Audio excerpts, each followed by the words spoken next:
자, 주식을 처음 배우는 분들이 보통 그 주식을 매매하는 프로그램을 HTS나 MTS를 사용하게 되죠. 보통이 아니라 이제 그냥 거의 무조건이라고 보면 되는데, HTS는 PC로 매매를 하는 프로그램이고 MTS는 휴대폰으로 증권사에서 만들어서 무료로 배포하고 있고, 그 HTS, MTS 안에는 주식 매매에 필요한, 주식을 사고 파는 데 필요한, 주식을 분석하는 데 필요한 여러 가지 정보들을 담아놓고 있고, 우리가 이제 검색을 하는 것만으로도 그 정보들을 굉장히 많이 접할 수가 있어요. 이게 이제 미국 같은 경우에는 이런 정보를 보는데도 돈을 내야 되는데, 우리나라는 그런 것 자체가 무료로 풀려 있기 때문에 주식을 하기가 되게 편하죠. 그런데 주식을 처음 배우는 분들한테 HTS, MTS 뭐 이런 식으로 얘기를 하면 일단 거기서부터 약간 좀 숨이 턱턱 막히는 그런 느낌을 받는 것 같아요. 저도 솔직히 예전에는 그랬고, 뭐 되게 어려운 거 아니야? HTS, MTS 뭐 하려고 그러면, 그때는 MTS는 없었으니까 HTS 하려고 그러면은 이거 뭐 어떻게 해야 되는 거야?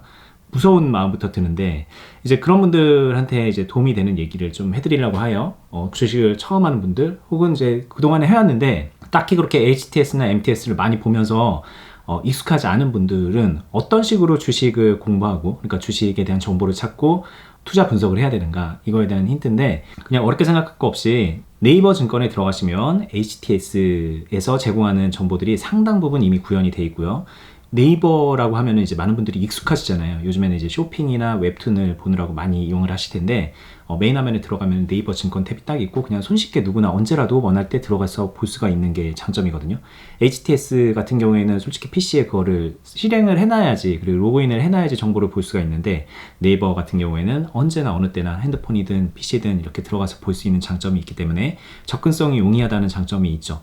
그리고 네이버는 많이 써보셨잖아요. 요즘에 좀 사용량이 줄어들었다고 해도 예전에는 뭐 블로그, 카페, 뭐 온갖 여러 가지를 많이 이용하셨던 그런 경험들이 있기 때문에 네이버라는 것 자체에 되게 많은 그 친숙함을 느끼시죠. 그렇기 때문에 이제 증권에서도 조금 더 편하게 주식 정보를 접할 수가 있다는 장점이 있습니다. 그래서 이제 제가 예전에 뭐 오프라인에서 컨설팅하거나 교육하거나 뭐 그럴 때도 잘 모르겠으면 그냥 네이버 증권 들어가서 이것저것 보세요 라는 말씀을 좀 드렸는데, 이번 시간에는 한번 같이 이 네이버 증권에 들어가서 뭐 어떤 것 식으로 우리가 보는지에 대해서 제가 간단하게 설명을 드리고, 이 영상 한 편으로 모든 걸 이제 설명드리기 어려운데, 이 네이버 증권에 대해서 잘 설명이 되어 있는 책이 하나 있더라고요. 그 책에 대해서도 소개를 시켜드리고, 뭐 어떤 식으로 활용할 수 있는지에 대해서도 설명을 해드리는 시간을 가져보도록 하겠습니다. 일단은 이제 네이버에 한번 들어가서 같이 한번 보겠습니다. 자, 보시면 이게 지금 네이버 메인 화면인데 뭐 로그인도 안 돼 있습니다. 근데 여기 보시면 위에 증권이라는 탭이 있어요. 이거 이제 몰랐던 분들도 되게 많아요. 여기 증권 있다라고 말씀을 드리면은 이런 게 있었네요 하는 분들도 진짜 많습니다. 주식을 하는 분들도 마찬가지로 그렇게 잘 모르고 계신데, 왜냐면 보통은 여기 뭐 웹툰이라던가 뭐 아니면 여기 쇼핑 이런 데를 좀 들어가서 보시기 때문에, 그리고 뭐 메일 쓰는 분들은 여기 요 정도 이제 많이 이용하시니까 이걸 잘 모르시는데, 한번 눌러볼게요. 들어가서 보시면 여기 금융홈, 국내 증시, 해외 증시, 시장지표, 펀드, 리서치, 뉴스 뭐 이런 식으로 돼 있고요. 그리고 로그인을 해두면은 내가 이제 관심이 있어 하는 종목들 같은 것도 여기다 등록을 해서 별도로 종목 관리까지도 할 수 있게 되어 있거든요. 그리고 여기 메인 화면에서는 뭐 뉴스도 나오고 여러 가지 지표들이라던가 지수 같은 것들 나오고 있는데요.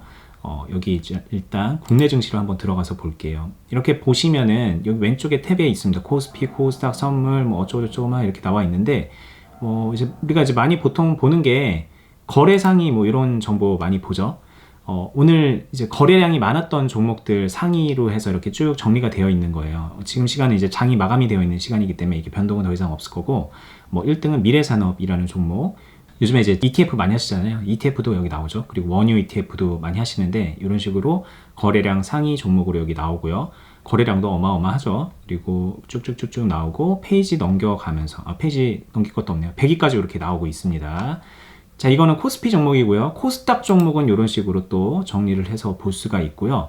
그리고 여기에서 볼 때, 이제 항목을 자유롭게 변경할 수 있어요. 여기 뭐 영업이익을 체크를 하고, 자, ROE를 한번 빼보겠습니다. ROE를 빼고 적용을 하면, 그러면은 여기 영업이익이 나오잖아요. 영업이익이 지금 뭐 어느 정도 되는지까지도 볼 수 있고, 그러니까 정보를 볼 때도 나는 영업이익 어느 정도 이상인 것만 거래량 많은 걸 볼 거야 할 때 이런 식으로 필터를 해서 얘네들은 그냥 쳐내고 플러스인 애들 위주로 좀 본다던가 그런 식으로 전략을 세울 수가 있고요. 지금 제가 이제 요거만 말했는데, 주요 시세 정보에서 많은 그 필터 뭐 이렇게 뭐라고 하지, 정렬 방식이 있어요. 그리고 정렬 방식 말고도 여기 이제 외국인 보유 뭐 이런 식으로 해서 외국인 보유 현황, 외국인이 어떻게 뭐 어느 정도 보유하고 있는지 이런 것들도 볼 수가 있고요. 그리고 뭐 골든 크로스 난 거 막 그런 거 단기 이평선 정배열 막 이런 것들 위주로 해서 종목을 검색을 하는 분들도 많이 있는데 여기에서 이렇게 정보를 제공을 하고 있는 것들을 가지고서 매매에 참고를 할 수가 있다는 것도 이제 네이버 증권의 장점이고요. 그리고 뭐 이거 말고도 해외 증시 정보도 많죠. 뭐 다우, 나스닥 뭐 이런 거 미국 시장, 그리고 뭐 니케이, 상해, 프랑스, 독일 뭐 여러 가지 이제 해외 지수도 나오고 시장 지표까지도 여기서 볼 수가 있습니다. 뭐 달러, 지금 원달러 환율이 어떻게 돼 있는지, 그리고 요즘에 이제 관심 있어 하시는 뭐 유가, WTI는 얼마인지, 네, 12.34달러 밖에 안 되네요. 네, 이런 식으로 이제 볼 수가 있고, 그리고 뉴스도 계속 실시간으로 업데이트가 되기 때문에 저 같은 경우에는 아침에 일어나서 핸드폰을 이렇게 켜가지고 잠깐 뉴스를 한번 쭉 필터를 하거든요. 그리고 해외 증시 어땠는지 한번 쫙 보고, 이런 것들을 이제 HTS 안 들어가도 MTS 안 켜도 그냥 간단하게 이용을 할 수 있기 때문에 여기서 활용을 하는 편인데, 근데 문제는 뭐냐면 막상 자기가 보려고 그러면 뭘 봐야 되는지, 어떻게 봐야 되는지, 뭐가 중요한 거고 뭐가 안 중요한 건지 이런 거 잘 모르시잖아요. 그래서 시행착오가 필요해요. 사실 저도 생각해보면 보려고 본 건 아니고 네이버를 이용을 하다 보니까는 보다 보니까 아, 여기에 이런 것들이 볼만하구나, 이런 것들은 그냥 내가 평소에 HTS에서 보니까 건너뛰어도 되겠구나, 이런 것들은 여기서 제공을 하지만 전혀 볼 필요가 없구나. 대표적인 게 종목 토론방, 이렇게 자기만의 기준이 생기기 마련인데 초심자분들은 그런 걸 잘 모르잖아요. 그래서 이제 튜토리얼 같은 거 없을까라는 이제 그런 생각을 하시는 분도 있을 것 같은데, 제가 이제 보니까는 여기에 책이 이런 게 있습니다. 네이버 증권으로 배우는 주식 투자 실전 가이드북, 뭐 이렇게 제목이 되어 있는 책이고요.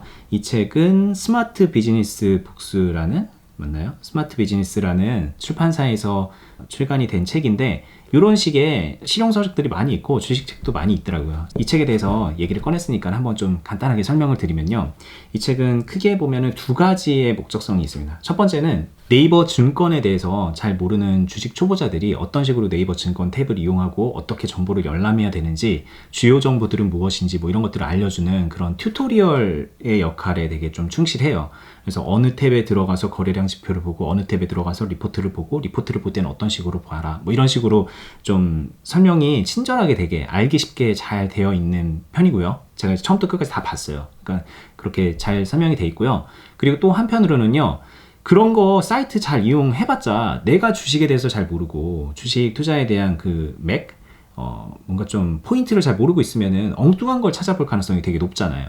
그 사이트는 내가 빠삭하게 깨고 있지만 뭘 중요하게 봐야 되고 뭘 안 봐야 되는지 이런 것들을 모를 수가 있단 말이에요. 그래서 이 책의 또 다른 목적성 하나는, 여러분들이 주식을 처음 할 때 초신자분들이 어떤 것들을 알고 분석하고 공부를 해나가야 되는지, 그런 식으로 기본적인 정보 제공, 지식 제공의 목적도 가지고 있는 것 같습니다. 그리고 그 정보를 제공하는 수준이 솔직히 되게 깊이감 있게 막 많은 거를 주고 있지는 않지만, 제 기준으로 봤을 때는 진짜 중요한 것들, 기본적 분석, 기술적 분석, 이 두 가지 측면에서 또 그렇고, 보조지표 사용하는 방법들, 그런 거 이제 좀 많이 궁금해할 만한 것들 있잖아요. 하다 보면 궁금해지는 것, 그런 것 위주로 잘 구성이 되어 있다는 생각이 들었어요. 그리고 제 기준으로는 그 방향성도 꽤 잘 맞습니다. 제가 이제 아시다시피 저도 이런 튜토리얼 영상을 여기 유튜브에다가 올려놨잖아요. 나도 주식한다라는 튜토리얼 영상을 올려놨었는데, 그 영상하고도 맥이 좀 많이 맞닿아 있어요. 그러니까 이분도 뭐 어떻게 보면은 제 기준으로는 제대로 주식을 하고 있는 분이구나 라는 생각이 들었습니다. 이 저자분도. 이 책을 보면서 기본적인 내용을 배우고, 그리고 네이버 증권을 어떤 식으로 이용해야 되겠구나 라는 그런 팁을 얻으면은 좀 더할 나위 없이 괜찮겠다라는 생각이 좀 들어서 이렇게 소개를 시켜드리게 됐고요. 뭐 그렇다고 해서 이 책이 뭐 다 좋은 점만 있냐, 뭐 그런 것도 아니에요. 아쉬운 점은 있습니다. 다시 말씀드리지만, 우리가 굳이 HTS나 MTS에 되게 많이 익숙해져 있는 분들 같은 경우에는 거기서 뉴스도 보고 애널리스트 리포트도 찾아볼 수 있고, 기업 공시도 볼 수 있고, 뭐 실적 조회도 다 할 수 있고요. 차트도 볼 수 있고, 그 외의 정보들, 거래량 지표, 거래량 순위라던가 뭐 등락률 순위 같은 거라던가 뭐 조건 검색식이라던가 여러 가지 다 할 수 있거든요. 근데 그렇게 다 익숙해져 있는 분들이 굳이 여기 네이버에 들어와서 책까지 보면서 공부를 할 필요는 없는 거잖아요. 그래서 이제 그런 분들은 좀 대상이 안 된다는 얘기를 좀 먼저 드리고 싶고요. 그리고 이 책을 쓰는 데 있어서 아무래도 이 네이버 증권이 뭐 되게 많이 할 얘기가 있지는 않을 거예요, 아마. 그러다 보니까는 이 중간 파트에 약간 펀드 얘기도 좀 껴져 있습니다. 네이버 증권 아까 탭 들어가서 보면 펀드 섹터도 있어요. 그 펀드에서도 펀드 투자자들한테 도움이 되는 되게 좋은 정보들을 제공을 하고 있는데 이제 그것도 어떻게 이용하는지 여기 중간에 한 챕터지만 그렇게 들어가 있다는 점.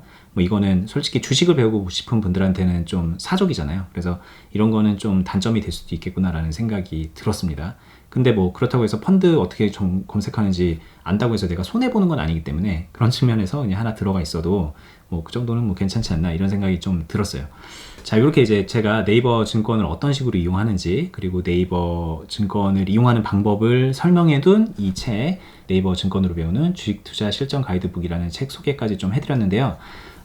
제가 오랜만에 여기에 책 읽어드리는 재테크 책 읽어드리는 코너에서 이 책을 소개시켜 드리는 건데 책을 한번 읽어드려야 되지 않겠나 뭐 이런 생각이 들어서 한 파트를 좀 읽어드려 보겠습니다. 이 책이 어떤 문체로 쓰여졌는지 뭐 그런 것들도 좀 파악을 하셨으면 좋겠어요. 보통 이제 인터넷 서점에 가시면은 이 앞부분은 프롤로그처럼 읽을 수 있게 되어 있기 때문에 저는 약간 좀 뒷부분을 한 챕터를 조금 읽어드리도록 하겠습니다. 자, 지금 읽어드리는 챕터는 챕터 7이고요. 주식 투자 이제부터 시작이다. 그러니까 앞부분에 쫙 설명을 해놓고 뒷부분에 이제 좀 마인드 세팅을 하는 그런 얘기들을 좀 적어 놓은 거예요. 제 유튜브 채널에서도 맨날 그 마인드 잔소리 얘기 하는데 이 책에 지금 읽어드리는 파트도 그런 비슷한 맥락이어서 제가 소개를 해드릴 겸 읽어드려 볼게요. 외파리 관객과 맹인무사. 나는 어린 시절 무술 영화를 많이 봤다. 당시 성룡, 홍금보, 이영걸이 출연하는 무술 영화가 많이 개봉했기 때문이다. 이 중에서 제목은 기억나지 않지만 외파리 검객이나 맹인무사가 나오는 영화도 있었다. 육체적인 핸디캡을 갖고 있지만 피나는 훈련을 통해 일반인들보다도 뛰어난 능력을 발휘하여 복수하는 내용이었다. 왜 뜬금없이 외파리 검객과 맹인무사 이야기를 하게 되었을까? 개인 투자자 중에서도 자발적으로 외파리 검객이나 맹인무사가 되려는 사람들이 있기 때문이다. 앞에서도 여러 번 강조했던 이야기지만 다시 한번 반복하는 이야기이니 이 부분을 이해한다면 그냥 넘어가도 좋다. 하지만 투자에 있어서 너무 자신만의 고집이 있는 사람이라면 한 번쯤 생각해봤으면 좋겠다. 어떤 투자자는 워렌 버핏이나 벤저민 그레이엄을 광적으로 추종한다. 벤저민 그레이엄은 미래의 주가는 예측할 수 없으며 주가란 결국 기업의 가치를 따라갈 것이라고 했다. 그래서 가치 투자를 하는 사람들 중에는 추세와 차트를 무시하는 사람들이 많이 있다. 어차피 주가는 예측할 수 없다고 믿기 때문이다. 물론 이 말은 맞다. 주가는 그 누구도 예측할 수 없다. 하지만 오늘의 주가 추세는 알 수 있다. 그리고 큰 추세의 방향을 분석했다면 어느 정도는 추세를 따라갈 수밖에 없다. 그럼에도 추세와 차트를 전혀 보지 않은 채 가치 투자를 위한 지표 몇 개만을 보면서 투자를 해야만 할까? 굳이 개인 투자자 스스로가 외파리 검객이 될 필요는 없다. 왜 더 좋은 방법이 있는데 멀쩡한 팔 한쪽을 스스로 사용하지 않겠다는 것인가? 그리고 더 큰 문제는 그나마 가치 투자를 위해 기업 분석을 하지만 제대로 된 가치 산정을 하지 못하는 경우가 대부분이라는 것이다. 정말로 주식의 대가들이 사용하는 투자 방법을 완전히 이해하고 그대로 적용하여 정말로 좋은 주식을 매수한 다음 주가가 흔들리더라도 믿음을 그대로 잃지 않고 끝까지 버틸 수 있는 사람이 몇이나 될까? 이런 문제는 가치 투자자에게만 있는 것은 아니다. 기술적 분석을 선호하는 투자자도 마찬가지이다. 이들은 차트 분석을 통해 추세를 확인한 다음에 투자한다. 그런데 이런 사람들은 기본적 분석이 있다는 것조차도 모르는 경우가 다반사다. 그저 PBR 같은 지표가 있는 줄은 알지만 어떻게 활용하는지조차 모른다. 그저 이동평균선이나 보조지표 몇 개만을 보면서 좋은 추세라고 생각하면 매수하고 추세가 깨졌다고 생각되면 매도한다. 물론 조금은 수익을 낼 수 있다. 그러나 기본적인 기업 분석이 되지 않은 상태에서 차트만을 보며 투자하는 것은 한 방에 무너질 수 있다. 어느 순간 보유한 주식의 거래 정지나 상장 폐지와 같은 상황을 맞이할 수도 있다. 그리고 기술적 분석이 100% 성공할 수는 없다. 자, 이런 식으로 쭉 되고 있는데 제가 지금 한 2페이지 반 정도를 읽어드렸습니다. 거의 한 2페이지 정도를 읽어드린 건데 지금 이 파트만 딱 읽어봐도 이분이 어떤 철학을 가지고 있는지 아시겠죠? 약간 좀 균형 잡힌 주식, 균형 잡힌 매매를 하는 분인 것 같아요. 그리고 그 부분이 저랑 상당 부분 맞아 있다는 생각이 듭니다. 저도 이제 주식 강의를 할 때 항상 중요하게 생각하고 이제 하는 그런 대전제가 기본적 분석하고 기술적 분석 이 두 가지를 놓고 얘기를 하는 거거든요. 기본적 분석은 그냥 쉽게 말하면 기업의 그 재무적인 부분이라던가 실적 그런 것들을 따지고 뭐 뉴스 분석 이런 것도 포함이 되고요. 그리고 기술적 분석은 차트, 캔들, 뭐 거래량 이런 것들을 보면서 기술적으로 매매를 하는 건데 이 둘 중에 하나에 되게 편중되어 있는 분들이 많이 있거든요. 근데 뭐 제가 이제 몇 년 전부터 제 유튜브에도 이제 그 둘에 대해서 얘기를 하고 그러니까는 뭐 최근에는 이제 그런 균형 잡힌 매매를 하는 분들도 적잖이 많이 보게 됩니다. 근데 이분도 그 중에 한 분인 것 같아요. 저는 솔직히 주식에 대해서 다른 건 몰라도 주식에 대해서 막 이 책을 보면은 엄청난 기법을 알 수 있다, 막 노하우를 알 수 있다라고 막 얘기하는 그런 책은 정말 1도 신뢰하지 않습니다. 그런 거는 여러분들이 안 보는 게 더 이득이라고 생각을 하는 사람이거든요. 그래서 평소에도 주식 보지 말고 경험을 쌓으세요 이런 얘기들을 많이 하는데 이런 정도라면 괜찮을 것 같아요. 그러니까는 항상 말하지만 튜토리얼 같은 것들은 이제 막 처음에 너무 모르니까 그런 것들은 이제 보는 게 필요하다고 생각되시는 분들은 찾아서 보는 게 좋을 거고, 그리고 여기에 나온 가이드대로 경험을 쌓아가기 시작을 하면은 이제 물론 그 경험을 쌓는 과정은 좀 어렵고 힘들 거예요. 근데 그 경험을 쌓는데 필요한 첫 번째 길잡이 같은 그런 역할을 해주는 책이기 때문에 이런 정도는 이제 봐도 괜찮을 것 같다는 생각이 들어서 이렇게 좀 소개를 장황하게 해봤습니다. 다음에도 제가 이제 좀 좋은 주식 책이라던가 재테크 책 같은 게 있으면은 좀 여러분들께 소개를 시켜 드리려고 하고요. 그리고 뭐 나름 제 유튜브 채널이 커서 그런지 출판사에서도 뭐 소개 좀 해주세요 이러면서 컨택이 오더라고요. 그럼 제가 봤을 때 좋은 책이다라고 생각되는 거는 제가 다 읽어보고 여러분들하고 좀 나누는 시간을 가져보도록 하겠습니다. 오늘 영상은 여기까지 할게요. 도움이 되셨으면 좋아요 버튼 눌러주시고 구독, 알람 설정 해두시고요. 그리고 제가 이제 지금 하고 있는 이 머니버디 채널 말고 어니스트와 주식 빌드업이라는 또 다른 유튜브 채널도 하고 있죠. 거기에서는 조금 더 심도 있게 주식 노하우를 전달해 드리고 있으니까 그 채널도 구독, 알람 설정 해두시고 영상들 처음부터 쭉 보시면은 여러분들 주식 실력을 키우는데 많은 도움이 될 거라고 정말 200% 정도 자신 있게 말씀드릴 수 있습니다. 네, 거기까지 구독해 두시고 저는 다음에 더 유익한 영상으로 찾아뵙겠습니다. 감사합니다.